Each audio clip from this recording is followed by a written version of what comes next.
曾喺2022年競選過洛杉磯市長嘅房地產大亨 Rick Caruso 星期二表示，反對針對現任洛杉磯市長巴斯嘅罷免行動。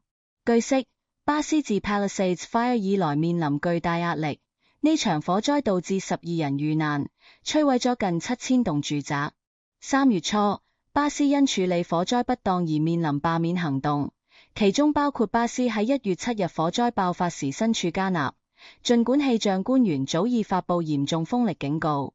罷免行動需要喺4個月內獲得33萬張選票簽名才可以進行。然而，Caruso 表示，罷免行動代價高昂，當前嘅首要任務係重建。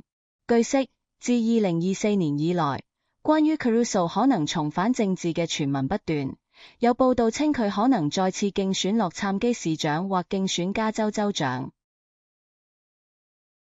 天下衛視記者編輯報道。